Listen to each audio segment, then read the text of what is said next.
ओम नमो भगवते वासुदेवाय।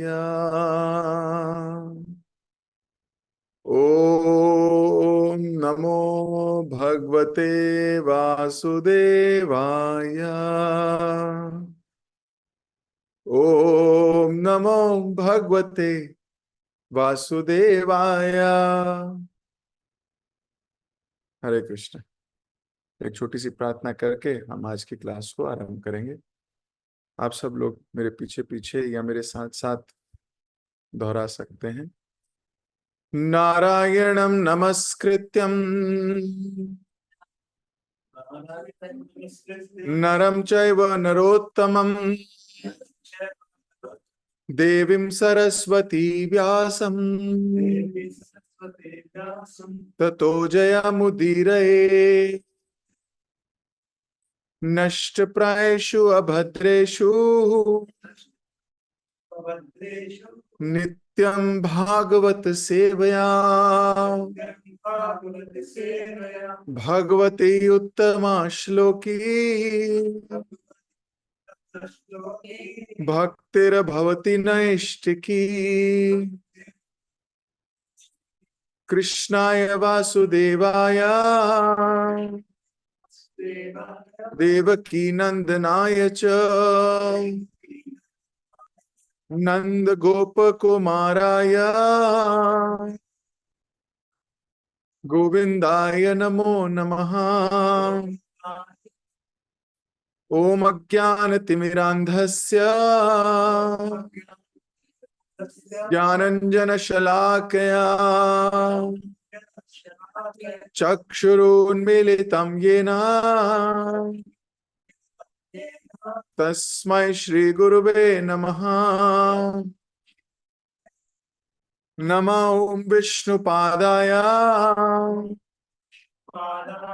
कृष्णपृष्ठाय भूतले श्रीमते भक्ति वेदांत स्वामिन्निति नामिने। नमस्ते सरस्वती देवे गौरवाणी प्रचारिणे निर्विशेष शून्यवादी पाश्चात्य देश तारिणे वाञ्छाकल्पतरुभ्यश्च कृपा सिन्धुभ्य एव च पतितानां पावनेभ्यो वैष्णवेभ्यो नमो नमः। नमो महावदान्याय कृष्ण प्रेम प्रदायते कृष्णाय कृष्ण चैतन्य नामिने गौरत्विषे नमः। पंचतत्वात्मकं कृष्ण भक्त रूप स्वरूपकम् भक्तावतारं भक्ताख्यं नमामि भक्त शक्तिकम्। हे कृष्ण करुणा सिंधु दीनबंधु जगतपते गोपेश गोपिका कांता राधा कांता नमोस्तुते। तप्त कांचन गौरांगी राधे वृंदावनेश्वरी वृषभानुसुते देवी प्रणमामि हरिप्रिये। जय श्री कृष्ण चैतन्य प्रभु नित्यानंद श्री अद्वैत गदाधर शिवासदि गौर भक्त वृंद। हरे कृष्णा कृष्ण कृष्ण हरे हरे, हरे राम राम राम हरे हरे। हरे कृष्ण। आप सभी भक्तों का बहुत बहुत हार्दिक स्वागत। आप सभी को मेरा प्रणाम। हम लोग पढ़ रहे हैं ग्रंथराज श्रीमद् भागवतम, ग्रंथों में श्रेष्ठ, इसलिए बोला गया ग्रंथ राज, ग्रंथों का राजा। ये वो ग्रंथ है जो किसी के जीवन से सारे अमंगलों को नष्ट कर सकता है। ये वो ग्रंथ है जो किसी भी हृदय में प्रेम की बाढ़ ला सकता है। ये वो ग्रंथ है जो हर प्रकार का लाभ प्रदान कर सकता है। इसलिए ग्रंथ राज कहा गया, ग्रंथ राज श्रीमद् भागवतम।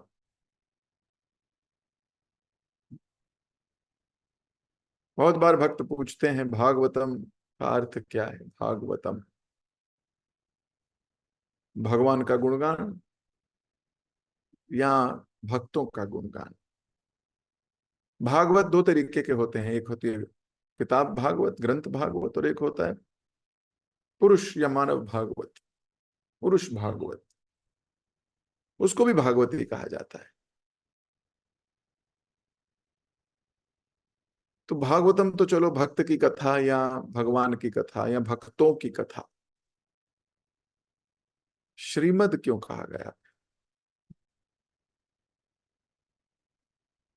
हमारी संस्कृति में, हमारे शब्दावली में, शब्दकोश में, वैष्णव सदाचार में हर चीज का कोई ना कोई महत्व है। जब उन महत्वों के विषय में हमें पता लग जाता है तो श्रद्धा बढ़ती है, या जो हम कर रहे हैं उस प्रोसेस में श्रद्धा बढ़ जाती है। तो वास्तव में भक्तों का गुणगान है, भगवान का गुणगान है, और गुप्त रूप से श्री यानी कि राधा रानी, और मद मतलब होता है, बोलते हैं मदमस्त है कोई, मद है मतलब आनंद में डूबा हुआ है, मद है। तो हाथी को भी बोलते हैं ना कि मदमस्त हाथी है, नशे में, राधा रानी के नशे में। भक्त मस्त है, भागवतम है। तो गुप्त रूप से राधा रानी का भी बहुत डिटेल वर्णन है। गुप्त रूप से व्यासदेव जी ने जानबूझ के इस विषय को डायरेक्टली नहीं लिया, नहीं तो कथा कहीं और ही निकल जाती, और परीक्षित महाराज 7 दिन में कहीं और ही निकल जाते हैं।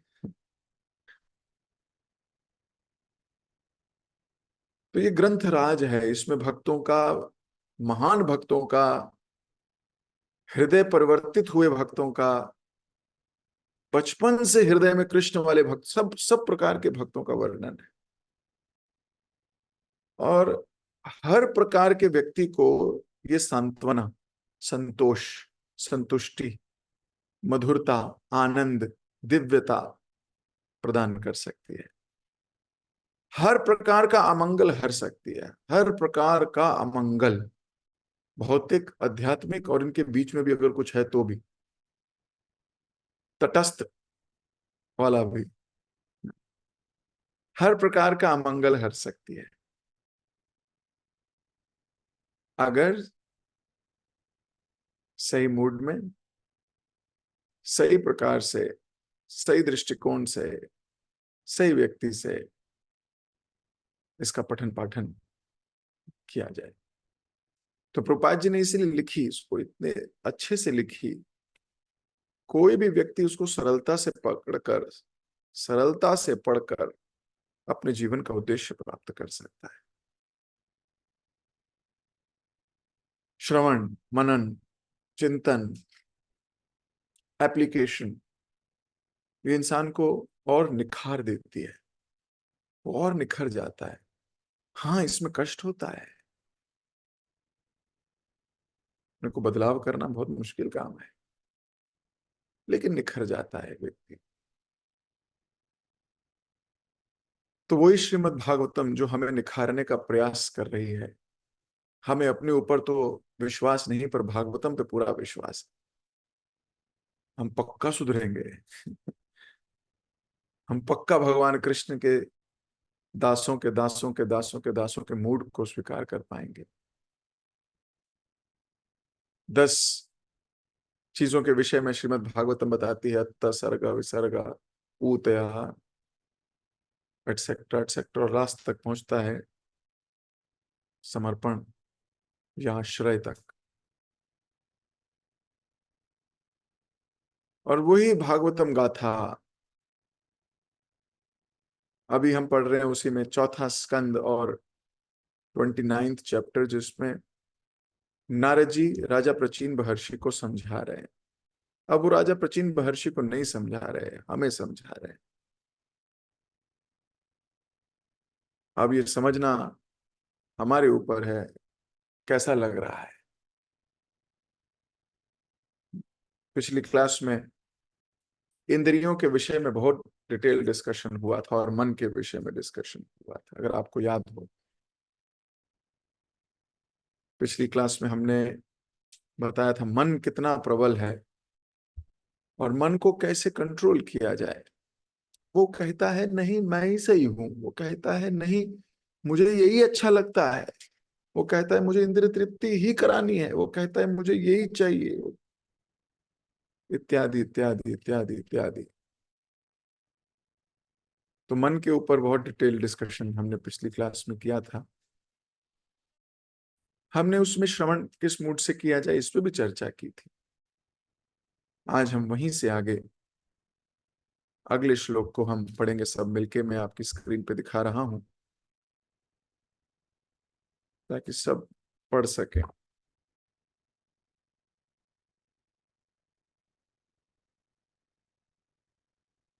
पहले ये बताया जा चुका है कि रानी मनुष्य की बुद्धि है। सोते समय या जागते हुए बुद्धि विभिन्न परिस्थितियां उत्पन्न करती है। दूषित बुद्धि के कारण जीव कुछ सोचता है और अपनी बुद्धि के कार्य कारणों का केवल अनुकरण करता है। तो पिछली क्लास में मन के बारे में चर्चा हुई है ना, मन। और इस क्लास में हम चर्चा करेंगे, यहाँ नारद जी बुद्धि के विषय में बता रहे हैं। तो एक पहला था इंद्रियां, उसके बाद आया मन। अब नारद जी बुद्धि के बारे में बता रहे हैं। और क्या बोल रहे हैं बुद्धि के बारे में, कि सोते हुए या जागते समय। देखो ये बुद्धि ये सोती नहीं है, हमारा शरीर सोता है, बुद्धि नहीं सोती है। विभिन्न परिस्थितियां उत्पन्न करती है। तो यहां पे शास्त्र कह रहे हैं कि आपकी बुद्धि परिस्थितियां उत्पन्न करती है। और दूषित बुद्धि होने के कारण, दूषित मतलब एडल्ट्रेटेड, गंदगी डली है इसके अंदर। जीव कुछ सोचता है बुद्धि से और लगता है यही सही है, और फिर उसी सही कार्य के अनुकरण करता है। अनुकरण समझते हो, उसी का पालन करता है, उसी को मान लेता है, उसी को सोचता है यही सही है। This is the correct version, this is it. क्यों this is it? Because I am thinking. क्योंकि मैं सोच रहा हूं, मैं बहुत इंटेलिजेंट हूं, क्योंकि मैं कह रहा हूं। हमने ऐसा शास्त्रों में पढ़ा है कि जितना हम सोचते हैं कि हमें पता है, उतना ही हम माया में है। जब व्यक्ति को ये पता लग जाता है, थोड़ा भी ज्ञान हो जाता है, तो उसको वो ये कहता है कि मुझे कुछ नहीं पता। और ये केवल हमारे शास्त्रिक निर्णय नहीं है, ये संसार के बहुत सारे फिलोसोफर्स के निर्णय हैं। अभी आप स्पिरिचुअल वर्ल्ड नहीं, मटेरियल वर्ल्ड में ही सोच लेते हैं अगर 2 मिनट के लिए, तो ये निर्णय स्पिरिचुअल वर्ल्ड के लोगों का ही नहीं है, ये मटेरियल वर्ल्ड के लोगों का भी है। The more you think you know, the lesser you know. मेरा कोट नहीं है। The more you think you know, the lesser you know. और भक्ति में आने के बाद तो ये बात गारंटी हो जाती है, जो व्यक्ति भक्ति में आ गया है वो ये समझ जाता है कि जितना मुझे पता है वो तो frog in the well, Prabhupada ji उदाहरण देते थे। और फ्रॉग इन द वेल, एक कुएं का मेंढक, वो सोच, उसने कुएं में पीएचडी की हुई है, उसको कहीं भी छोड़ दो वो बता देगा, 3 ईंटें छोड़ के इधर जाओ, यहाँ पे ये वाला घर है, इसका 3 ईंटें छोड़ के यहाँ जाओ, यहाँ पर एक पत्ता लगा हुआ है, उसके 4 ईंटें इधर जाओ, वहां पानी खा रहा है, यहाँ इधर जाओ, वहां पे थोड़ी काई लगी हुई है, उसको सारा पता है। किसके बारे में? कुएं के बारे में। पर वहीं एक फ्रॉग ऑफ द ओशन भी होता है, समुद्र, जिसको पता है। तो जब ये दोनों मिलते हैं, तो जो ओशन वाला है वो कहता है समुद्र पता है कितना बड़ा है, वो कहता है समुद्र मुद्र नहीं होता, जो होता है यही होता है, यही है सब कुछ। उसका एक्सपीरियंस उतना है। ये भी वास्तविकता है कि हम सब लोग जितने सुन रहे हैं, जो ये बोल रहा है वो केवल अपने डेटाबेस में से सर्च करता है, सच्ची बात है। हमारे लाइफ का जो एक्सपीरियंसेस हैं, हम उसी बेसिस पे रियलाइजेशन करते हैं और उसी बेसिस को बोलते हैं। प्रभुपाद जी ने खैर उसका दायरा बहुत बढ़ा दिया, और भक्ति में आने के बाद तो विभिन्न विभिन्न भक्तों से, विभिन्न विभिन्न लोगों से आदान प्रदान करने के बाद बहुत दायरा बढ़ता है। Prabhupada ji can convert an introvert into an extrovert.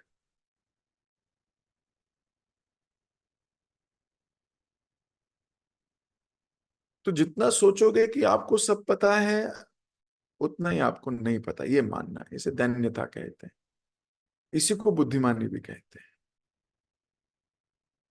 I don't know, ये इंटेलिजेंट आदमी का जवाब होता है। आई नो एवरीथिंग, ये जवाब बुद्धिमान का नहीं हो सकता। कोई भी ये कहे कि मैं सब कुछ जानता हूं, ये पॉसिबल है नहीं, सब कुछ जान ही नहीं सकते आप। आप अगर फिजिक्स जानते हो तो हो सकता है बायोलॉजी में एक्सपर्ट ना हो, बायोलॉजी जानते हो तो हो सकता है मैकेनिक्स में एक्सपर्ट ना हो। सब कुछ कैसे जानते हैं? और अच्छा, अगर कोई मान लो यही बोल दे मैं बायो में ही एक्सपर्ट हूं और मुझे सब पता है, तो ये भी गलत है। हड्डी के डॉक्टर को दिमाग में क्या चल रहा है क्या पता, और दिमाग के डॉक्टर को पेट में क्या चल रहा है क्या पता, सच्ची बात है। वो भी एक ही फील्ड का है, वो बोले नहीं मैं सबका डॉक्टर हूं, मैं दिमाग का भी डॉक्टर हूं, पेट का भी डॉक्टर हूं, ऐसा पॉसिबल नहीं है। आपकी स्पेशलाइजेशन एक फील्ड में हो सकती है। और तब भी हम डॉक्टर्स को बोलते हैं डॉक्टर प्रैक्टिस कर रहे हैं, हम एक्सपर्ट नहीं बोलते कि ये वाला डॉक्टर एक्सपर्ट है, ऐसा नहीं बोलते, डॉक्टर प्रैक्टिस कर रहा है, he is a practising doctor. क्यों बोलते हैं? क्योंकि सारा तो उसको पता ही नहीं लग सकता। ऐसे ही हम भक्तों को भी बोलते हैं प्रैक्टिसिंग डिवोटी। तो हमें मानना चाहिए we all are practising devotees, we are practising, because we are practising. जैसे जैसे मरीज आएंगे वैसे वैसे आपका दायरा बढ़ेगा, सच्ची बात है। वैसे वैसे एक्सपीरियंसेस बढ़ेंगे। श्रीमद् भागवतम तो सारे एक्सपीरियंस का दायरा है, लेकिन हम कहीं श्रीमद् भागवतम सब कुछ है, इसमें भगवान के बारे में सब कुछ लिखा है, तो ये भी सच नहीं। अनंत शेष अनंत काल से अनंत मुखों से कथा कर रहे हैं पर खत्म नहीं हो रही है। सो सब कुछ तो किसी को भी नहीं पता है। लेकिन यहां लिखा शास्त्र में, आज प्रभुपाद जी बता रहे व्यासदेव जी और नारद जी के माध्यम से, कि जो बुद्धि है ये दूषित है। दूषित बुद्धि ये सोचती है कि वही सही है और उसी का वो अनुकरण करती है। जैसा आप सोचोगे वैसी आपकी एक्टिविटीज होंगी। आप देख लीजिएगा, अगर मैं आप लोगों को 1 मिनट के लिए थमने को कहूं और मैं आपको बोलूं कि आपकी सोच में क्या चल रहा है, सोचो। और जो आपके सोच में चल रहा है, आपकी एक्टिविटीज को एनालाइज करो, वैसे ही हो। आपकी सोच में कुछ खाने के लिए चल रहा है, तो आपके दिमाग में नहीं, आपकी एक्टिविटी में भी कुछ खाने के लिए प्लानिंग चल रही होगी। अभी आपका दिमाग किचन में चला गया होगा, ये आने वाले हैं, इनको क्या खिलाना है। जो आपकी बुद्धि में चल रहा है, आपकी गतिविधि वैसी हो जाएगी। आज नहीं तो कल, कल नहीं तो परसों, परसों नहीं तो तरसों। ये बुद्धि विचार उत्पन्न करती है। इसलिए यहां पर शब्द यूज हुआ दूषित बुद्धि। दूषित बुद्धि मतलब दोष सहित बुद्धि। एक होती है दोष रहित बुद्धि, जिसमें दोष ना हो। एक है दोष सहित, यानी दूषित, जिसमें दोष है। क्या आप में से, हम में से इस सभा में कोई है जिसमें कोई दोष ना हो? क्या कोई हो सकता है? हर व्यक्ति अलग है, हर व्यक्ति की सोच अलग है, हर व्यक्ति का व्यवहार अलग है, हर व्यक्ति के फिंगरप्रिंट्स अलग हैं, हर व्यक्ति अलग है। अब उसकी बुद्धि, बुद्धि भी अलग है। उसको लाइफ में क्या क्या एक्सपीरियंसेस मिले, वो उन्हीं एक्सपीरियंसेस के बल पे अपनी इंटेलिजेंस बनाता है। Life long experiences.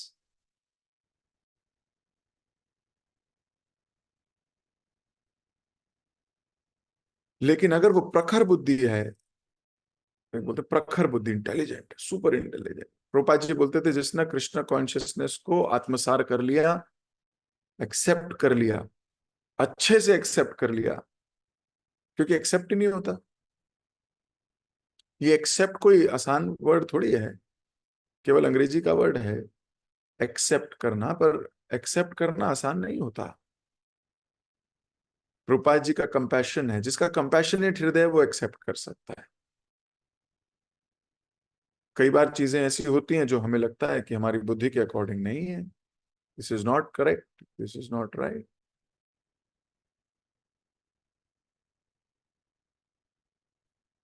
It is our own thinking, who can stop?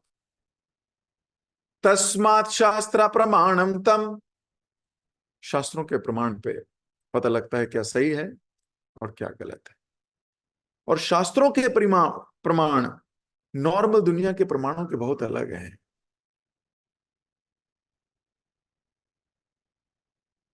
Normal दुनिया कहती है कि आपकी वॉइस होनी चाहिए, you should have a voice that should be heard. आपकी कोई इंपॉर्टेंस होनी चाहिए। शास्त्र बोलते हैं बिल्कुल नहीं होनी चाहिए। तो यहां द्वंद्व हो जाता है आपकी बुद्धि। इसे हम बोलते हैं अंग्रेजी में कॉग्निटिव डेजोनेंस। कॉग्निटिवली थिंकिंग एबिलिटी जो आपकी है, वो डेजोनेंस, उसमें युद्ध हो रहा है। देर इज अ द्वंद्व going on, there is a battle going on, there is a war going on inside. युद्ध है, अंदर युद्ध चल रहा है, भयंकर युद्ध चल रहा है। अच्छी बात है, युद्ध होना ही है, युद्ध होना ही चाहिए। देखना है जीतता कौन है आपके हृदय में, दैट इज बुद्धिमान। ह्यूमिलिटी इंपॉर्टेंट है, विनम्रता। मटेरियल वर्ड बोलता है ज्यादा विनम्र मत बनो, तुम्हें उठा के ले जाएगा कोई, तुम्हें पेल दिया जाएगा, तुम्हें बेकार हो जाओगे। विनम्रता नहीं, दहाड़ो शेर की तरह होना चाहिए। तो मटेरियल वर्ड कहता है सेल्फ एस्टीम भी कोई चीज है, सेल्फ रिस्पेक्ट भी कोई चीज है, सेल्फ कॉन्फिडेंस भी कोई चीज है। स्पिरिचुअल वर्ड ये तो नहीं कहता कि सेल्फ रिस्पेक्ट ना हो, पर स्पिरिचुअल वर्ड कहता है दंते तृणाधारी, दांत में तिनका धर के इतनी विनम्रता। फिर से युद्ध शुरू अंदर, again cognitive dissonance happening, fight going on. बुद्धि कहती है नहीं ये तो सही नहीं है, ये तो सही नहीं लग रहा मुझे, ये तो मुझे सही नहीं लग रहा। आगे बढ़ना है तो यही सही है, मटेरियल वर्ल्ड में आगे बढ़ना है तो ये बिल्कुल सही नहीं है, स्पिरिचुअल वर्ल्ड में आगे बढ़ना है तो यही सही है, क्योंकि शास्त्र यही कहते हैं। मटेरियल वर्ल्ड कहता है थोड़ा अहंकार होना जरूरी है, you should be proud, proud रखो अपने ऊपर, मुझे गर्व है, मैंने ये काम किया, मैंने ये काम किया, दिखाओ भी। मटेरियल वर्ल्ड तो यही कहता है आप अपने ऑफिस में जरा काम ना दिखाओ अपना, फिर देखो ऑफिस में बॉस आपको काम दे और आप करके चुपचाप रख दो, और फिर जब नाम आए तो बोले नहीं उसने किया, मैं तो नहीं करा, उसी ने किया है, इसने किया है। सबको अप्रेजल हो जाएगा, तुम रह जाओगे। हैं? ये कुछ करता पड़ता ही नहीं है, सब काम तो इसका दूसरे लोग करते हैं। स्पिरिचुअल वर्ल्ड में आते हैं तो स्पिरिचुअल वर्ल्ड में होता है कि मैंने नहीं किया। अहंकार विमूढ़तात्मा कर्ता अहमिति मन्यते। मटेरियल वर्ल्ड कहता है अहंकार होना चाहिए इंसान को, स्पिरिचुअल वर्ल्ड कहता है अहंकार रहित होना चाहिए, अननोटिस्ड सेवा करनी है मुझको, आई एम अ सेवक। फिर से युद्ध अंदर शुरू हुए, एक और युद्ध, कंफ्यूजन्स, कि मैं ये करूं या मैं ये करूं। मेरी कोई डिग्निटी भी तो है ना, मेरी कोई डिग्निटी। What is dignity? और मटेरियल वर्ल्ड में आई हैव माय डिग्निटी, मेरी ईगो है, मेरा भी तो कोई एक। स्पिरिचुअल वर्ल्ड बोलता है ईगो जब तक शून्य नहीं हो जाएगा तब तक आप अच्छे भक्ति नहीं बन सकते। अब फिर एक युद्ध शुरू, एक और लड़ाई, एक और द्वंद्व, ये सही है या ये सही है। प्रभुपाद जी ने कई जगह लिखा है, हमारे आचार्यों ने कई जगह लिखा है, if you want to be materially successful you can not be spiritual successful. ये मटेरियल सक्सेस और स्पिरिचुअल सक्सेस साथ साथ में बड़ी मुश्किल है आना। आप माया को और कृष्ण को साथ साथ नहीं पकड़ सकते, क्योंकि एक सूर्य है एक अंधकार है।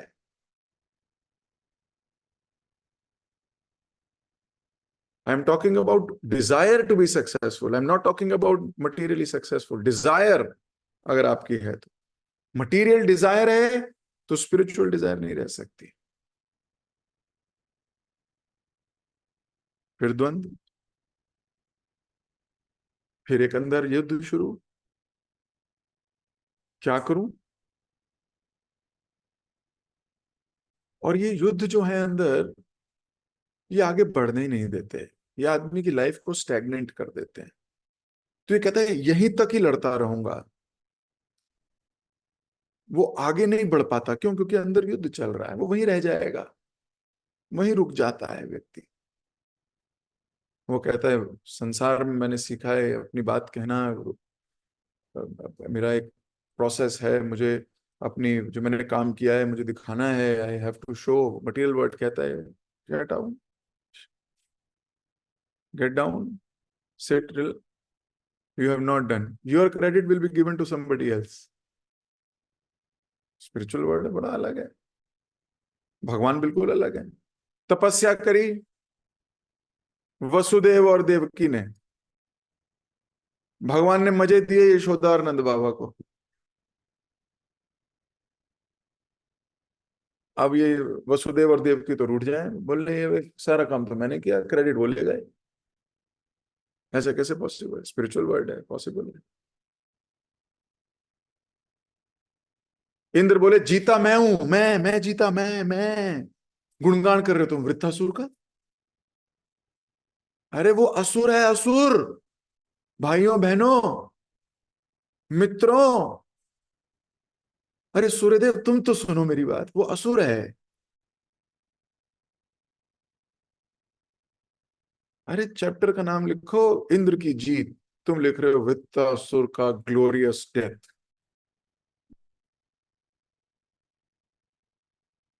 ये फिर जंग हो गई। War is a war going on, we don't understand. समझ में नहीं आती कई बार कि क्या किया जाए और क्या ना किया जाए, क्या समझा जाए क्या ना समझा जाए, विनम्रता रखी जाए या बताया जाए, बताया जाए या विनम्रता रखी जाए, गुस्सा दिखाया जाए या कामनेस रखी जाए, क्या किया जाए। तो भगवान ने गीता में बोला दोनों में से कुछ भी नहीं किया जाए। इन द्वंद्व मोहे न भारता, द्वंद्वों से हटना है भाई। ये जो द्वंद्व है, किया जाए ना किया जाए, सुख है या दुख है, गर्मी है सर्दी है, ये द्वंद्व है। अब द्वंद्वों से मुक्त कैसे होगे, फिर भी एक साइड जाना पड़ेगा। तो स्पिरिचुअल साइड आपको स्ट्रांग करती है। तो दूषित मतलब जिसमें भौतिकता का दोष हो। विषय छाड़िया कबे शुद्ध हो बेमाना, तबे हम हरि वो श्री वृंदावन। विषय छूटेंगे तब शुद्ध होगा। अब जब जब तक विषय हैं तब तक दूषित है।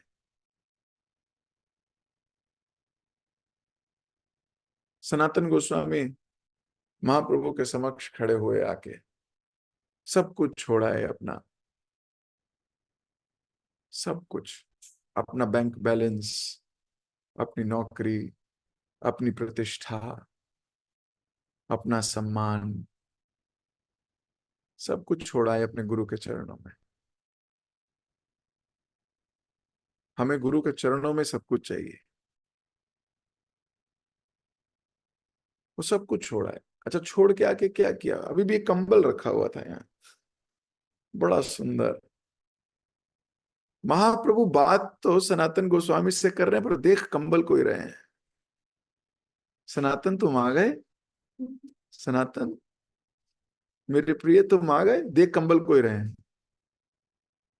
सनातन गोस्वामी को समझ में आ गई महाप्रभु को ये कंबल पसंद नहीं है, ये अच्छा क्वालिटी का कंबल। महाप्रभु बोल रहे हैं जब सब कुछ छोड़ा है तो ये क्यों रखा हुआ है। सनातन गोस्वामी ने उसी दिन भाग के गए, एक भिखारी को वो कंबल दिया और बोले तुम क्या अपनी गुदड़ी मुझे दोगे। और कौन भिखारी मना कर देगा। सनातन गोस्वामी ने अपना कंबल दिया, इतना बढ़िया महंगा, और उससे दरी, गुदड़ी मतलब होती है जो एक कपड़ा से ना बनी हो, कई कपड़े सिल के बना दी गई हो, क्योंकि एक कपड़ा पर्याप्त नहीं है। जो सड़कों पर छोटे मोटे टुकड़े कपड़ों के पड़े हैं उनसे उठाकर उधेड़ बुन करके बनाई गई हो। वो कंबल दे के गुदड़ी ले आए। किसी ने जाके महाप्रभु को कहा महाप्रभु, सनातन तो कंबल भी दे आया है, वो तो गुदड़ी पहन रखा है बस उसने तो। महाप्रभु कितने खुश हो गए।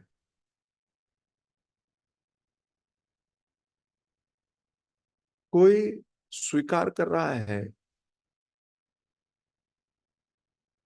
कृष्ण भक्ति में आगे बढ़ने का प्रयास कर रहा है, बड़े अच्छा लगता है गुरु को।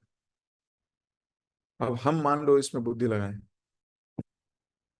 बचाओ यार एक चीज थी वो भी चली गई तो ये खुश हो रहे हैं। देखो क्या क्या ही गुरु है यार ये ऐसे मतलब ऐसे करना चाहिए क्या। खुश हो रहे हैं बताओ, उसकी चीजें लुट पुट रही हैं, ये इनको मजा आ रहा है। इसलिए दृष्टिकोण बड़ा जरूरी है भक्ति में। भक्त का दृष्टिकोण, कोई प्रतिष्ठा नहीं, कोई मान नहीं, कोई हीरो बनना नहीं, कोई बड़ा आदमी नहीं बनना, कोई कुछ नहीं, ये सब तो अपने आप आ जाएंगे। आपको अपनी किस्मत से ज्यादा और किस्मत से कम मिलेगा ही नहीं। ये बात सच है। मैं ये नहीं कह रहा कि प्रयास मत करो, जो बच्चे हैं मेहनत कर रहे हैं, पढ़ाई कर रहे हैं, अच्छे से पढ़ाई कीजिए। ये एक लेवल है, पर इसके कई लेवल हैं। कई लेवल हैं इस बात को बताने के। अभी तो जन समुदाय के लिए बात बड़ी अच्छी है, ये बहुत अच्छी बात। समझना पड़ेगा, धीरे धीरे हमें भक्ति में प्रगति करनी है। मैं ये नहीं कह रहा आज जाके तुम सारे अपने घर के कंबल बांट के गुदड़ियां ले आओ, कर नहीं पाओगे। आर्टिफिशियली एक्टिंग नहीं करनी है, वो गोस्वामीज हैं। कई बार हम सुन लेते हैं तो एक्टिंग करने का प्रयास करते हैं, बिना श्रद्धा के, बिना साधु संग के, बिना अनर्थ निवृत्ति के, बिना सॉरी भजन क्रिया के, अनर्थ निवृत्ति के, बिना निष्ठा के, बिना रुचि के, बिना आसक्ति के, सीधा भाव प्रकट करना शुरू कर देते हैं। उन्हें सहजिया कहते हैं। It is a gradual process. Gradual process, it takes time, it takes years.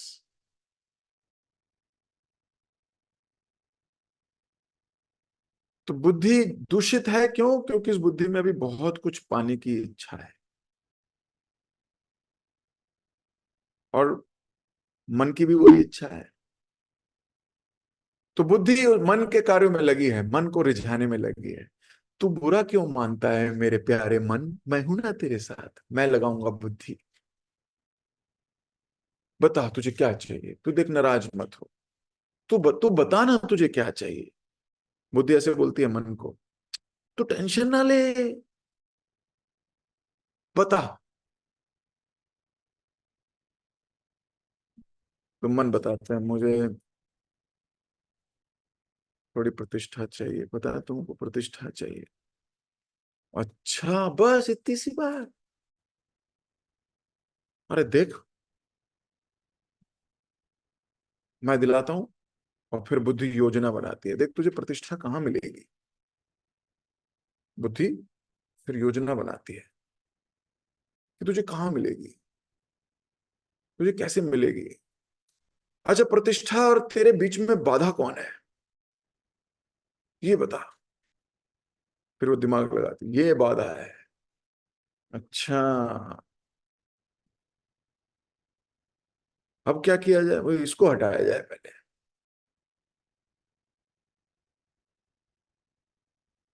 तो बुद्धि योजनाएं बनाएगी। ये सारी पोल एक्सपोज कर दिए है हमारे आचार्यों ने, बशर्त है कि कोई पढ़े तो। एक्सपोज कर दिया है।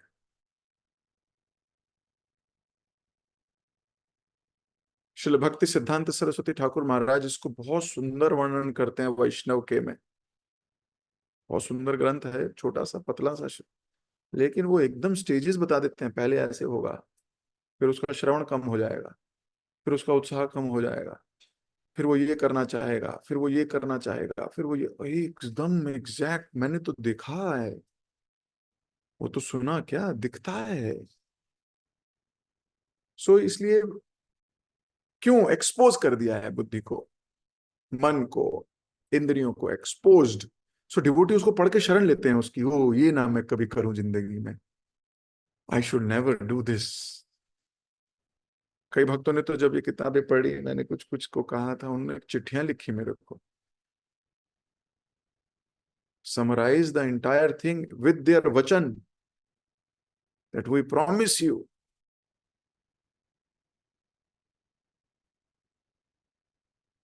सो एक्सपोज किया जा चुका है, ये बुद्धि बड़ी खतरनाक है।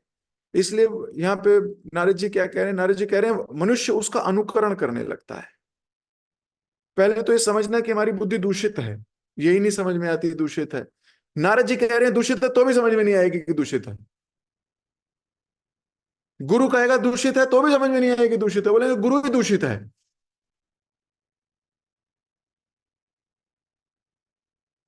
ये गुरु है। अपने को गुरु बोलता है, मैं नहीं मानता। सही बात है भाई। मानो तो गंगा हूं, ना मानो तो बहता पानी हूं। ये बात तो सच है, मानने पे ही तो है सब कुछ, श्रद्धा पे ही है सब कुछ। तो नारद जी कह रहे हैं दूषित मन है। सब लोग, जितने लोग सुन रहे हैं और जो आगे भी सुनेंगे, पहले तो विश्वास करिए। भक्ति विनोद ठाकुर जी ने ग्रंथ लिखा शरणागति, कभी समय निकाल के उसको पढ़िए। अब हमें लगता है सब कुछ हमें पता है, हमें सब पढ़ लिया है हमने, इसलिए हमें पता है सब। अरे पढ़ो, जितना पढ़ोगे आपको समझ में आएगी कि हमारा मन कितना दूषित है, हमारी बुद्धि कितनी दूषित है। और फिर जब हम पढ़ते हैं अब, तो जिसने ज्ञान अर्जित कर लिया है वो, उसको लगता है कि हाँ ये तो सच है। जिसने नहीं किया है उसको लगता है ये तो ऐसे ही है, हमें तो पता है। क्या पता, कृष्ण भगवान है हमें पता है, माला करनी है हमें पता है, सुबह उठना है हमें पता है, चार नियम पालन करने हैं हमें पता है, एकादशी व्रत पालन करना है हमें पता है, ये सब काम करना है हमें पता है। लेकिन ये अंत तक करते रहना है, उसके लिए हमें मोटिवेशन भी चाहिए, उसके लिए हमें ज्ञान भी चाहिए। क्योंकि थोड़े समय तक तो हर कोई कर लेता है, थोड़े समय के बाद पता लगता है। You need to keep your pace up. इसीलिए हमारे आचार्य ने कहा श्रवण कीर्तन के बिना पॉसिबल ही नहीं। तो ये मानना कि हमारी बुद्धि दूषित है, क्यों? क्योंकि मेरा एक्सपीरियंस लिमिटेड है। I have limited experience. भले ही आप 80 साल के हो तो भी आपका लिमिटेड एक्सपीरियंस है। कल मैं पढ़ रहा था, प्रभुपाद जी भगवत गीता में 8वें अध्याय के परपट में, इसी श्लोक के परपट में लिख रहे थे, जब वो ब्रह्मा जी की आयु बता रहे हैं, और उसमें लिख रहे हैं प्रभुपाद जी कि ब्रह्मा जी का एक दिन कितना लंबा है और ब्रह्मा जी की एक रात कितनी लंबी है। और ऐसे ब्रह्मा जी 100 वर्ष तक जीते हैं, और फिर उन्होंने लिखे हैं उसमें 0 0 0 0 0 0 लगा के पूरी उनकी आयु लिखी है, जो कैलकुलेटर ई कह देता है एरर। प्रभुपाद जी ने लिखी है। और उसमें प्रभुपाद जी लिख रहे हैं कि ब्रह्मा जी का जीवन बुलबुले के समान है। इतनी लंबी अवधि को ध्यान में रखते हुए ब्रह्मा जी का जीवन बुलबुले के समान है। ब्रह्मा जी का, जिनको 4,32,000 साल प्लस, 8,64,000 साल प्लस, 17 लाख कुछ हजार साल प्लस, 35 लाख साल प्लस, ये तो एक युग साइकिल हुई। ये एक युग साइकिल जब सहस्त्र बार आएगी, कितनी बार आएगी, तब जाके एक दिन होगा, फिर एक रात होगी। और उसको इंटू 100 कर लो, नहीं पहले 360 करोगे। 360 लिखा प्रभुपाद जी ने, 360 में मल्टीप्लाई करोगे तो एक वर्ष बनेगा। फिर उसको इंटू 100 करोगे, और प्रभुपाद जी लिख रहे हैं ये बुलबुला है। तो मैं रुका, उस पर पढ़ रहा था, मैं रुक गया, मैंने कहा ये बुलबुला है तो मैं क्या हूं? इतनी लंबी अवधि में अगर ब्रह्मा जी का जीवन बुलबुला है कि उबल आएगा और फूट जाएगा, बस इतनी देर की जिंदगी है ब्रह्मा जी की, तो हम काहे के 30 मार खाएं? अब ये दिमाग में घुसती नहीं बात। उतनी देर तक घुसती है जितनी देर तक पढ़ रहे हैं, उतनी देर तक घुसती है जितनी देर तक क्लास में है। क्लास खत्म, मूड खत्म, फिर वैसे के वैसे ही। नो, कोई तो एक होगा, दो होंगे, चार होंगे, जो क्लास खत्म तो मूड खत्म नहीं। They will understand.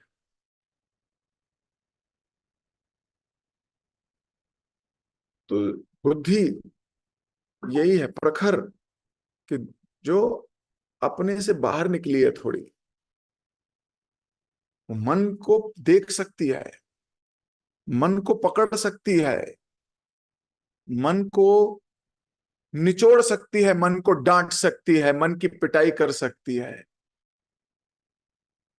और मन को कह सकती है कि तू दूषित है। अभी मैं आप सबसे पूछूं, कितने लोग मानते हो कि आपका मन दूषित है? सब हाथ खड़ा कर लेंगे। मैं जानता हूं। और अगर मैं किसी को अकेले में या ऐसे एक वन टू वन में बोलूं तुम्हारा मन दूषित है, फिर देखो वो कर सकता है कि नहीं। या तीन लोगों के बीच में बोलूं, सभा में ना बोलूं, तीन लोगों के बीच में बोलूं तो दूषित व्यक्ति है। आप बताओ कैसा लग रहा है? हम्म। अब नहीं झेल पाओगे। और मैं पूछूं आप में से कितने लोग दूषित हैं, तो सब हाथ खड़ा कर लेंगे। और मैं बोलूं तुम दूषित हो, ये नहीं झेल पाएंगे। सच्ची बात है। मैं तो अपने ऊपर लेके देख रहा हूं, मेरे साथ ही हो तो मैं भी शायद ना झेल पाऊं। आप लोग तो श्रेष्ठ जीव हो। मुश्किल है, मतलब मुश्किल है, अपने मन को समझाना पड़ेगा। लेकिन जब तक वहां नहीं पहुंचूंगा तब तक ये जर्नी खत्म नहीं होगी। तब तक मुझे बार बार आना पड़ेगा इस संसार में।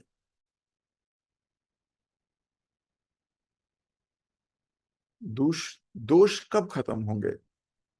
तो हमें ये तीन लेवल पे, इस श्लोक में तीन लेवल बताए गए। दूषित बुद्धि, और फिर बोल रहे हैं उसका अनुकरण। उसी के पीछे भी चलते हैं, अपनी दूषित बुद्धि के पीछे ही चलते हैं। ये रोकना होगा। पहले समझना होगा कि सच्ची में दूषित हैं। अगर नारद जी कह रहे हैं कि बुद्धि दूषित है तो दूषित है भाई।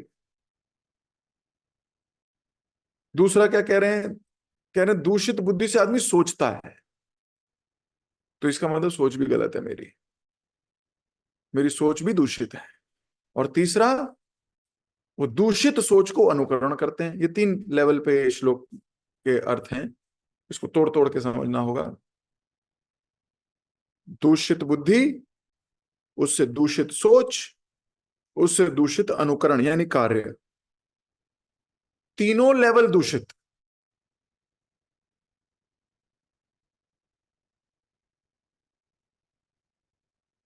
तो फिर हमारा सहायता कौन करेगा?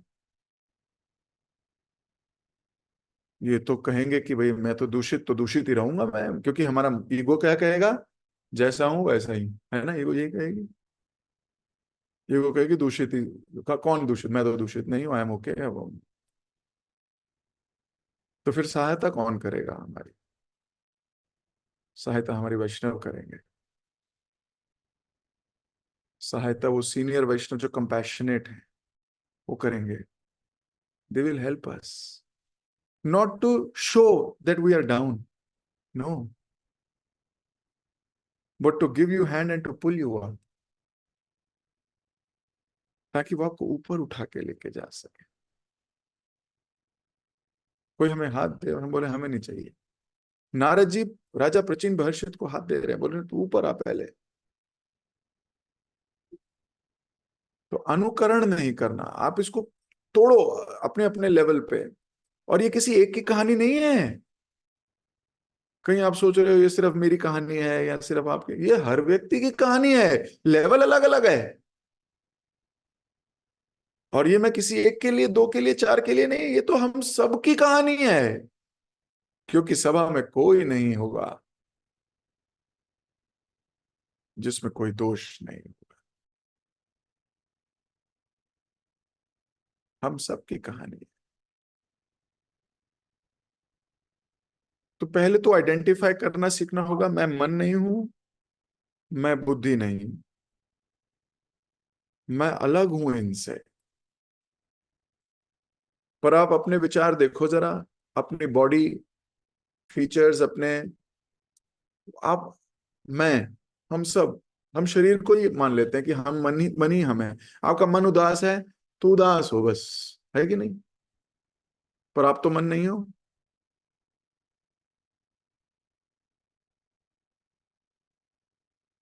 कोई आपको आके अभी गाली दे जाए तो आप उसे कह सकते हो? कि मुझे कोई फर्क नहीं पड़ रहा। कह सकते हो? नहीं कह सकते। कोई आपका अपमान कर जाए, हम्म, कह सकते हो? नहीं कह सकते। लेकिन किसी दिन पहुंचना है कि ऐसा कह सके। ये तो हम है ही नहीं।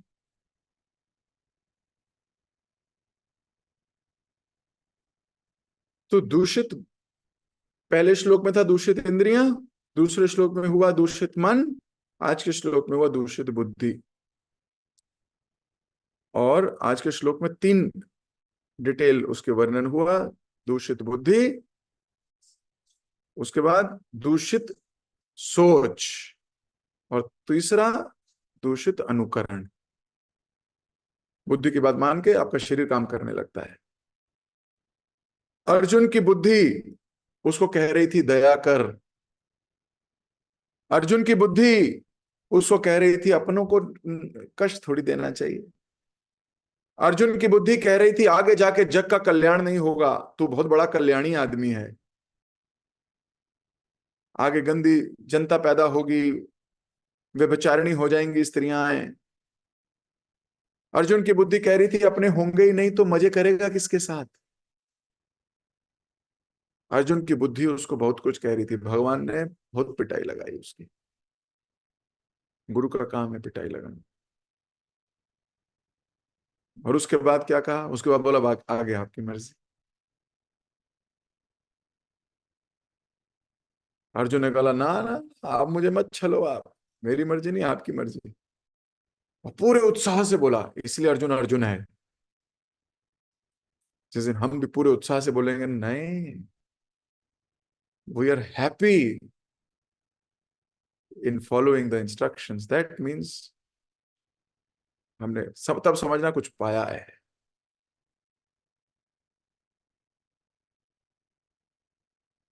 जबकि अर्जुन कुछ गलत बात थोड़ी कह रहा था, मटेरियल स्टैंडर्ड से तो सही बात कर रहा था वो। इसलिए सही और गलत, ये दोनों दृष्टिकोण हैं, दोनों दृष्टिकोण है। मैं एक भक्त का सुन रहा था, भक्त उसने कहा कि हम राधा कुंड जाते हैं, तो कुछ लोग राधा कुंड जाते हैं तो स्नान करते हैं, बोलते हैं एक ही मनुष्य जन्म मिला है, उसमें भी राधा कुंड में स्नान नहीं किया तो क्या लाभ इस मनुष्य जीवन का।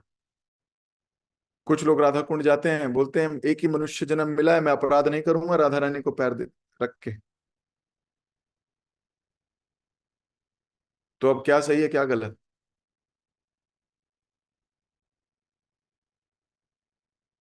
तो इसका जवाब यह है कि कोई सही नहीं कोई गलत नहीं, जो गुरु कहे वही सही है।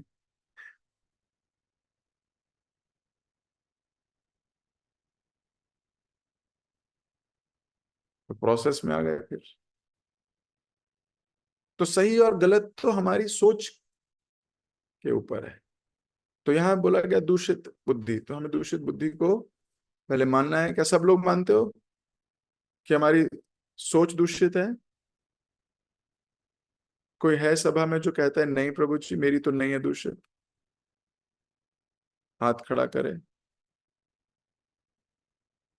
सबकी सोच दूषित है? ओके, कोई है सभा में जो ये कहे कि उसकी बुद्धि भी दूषित नहीं है? ओके, कोई ऐसा जो कहे कि मैं बुद्धि का अनुकरण नहीं करता?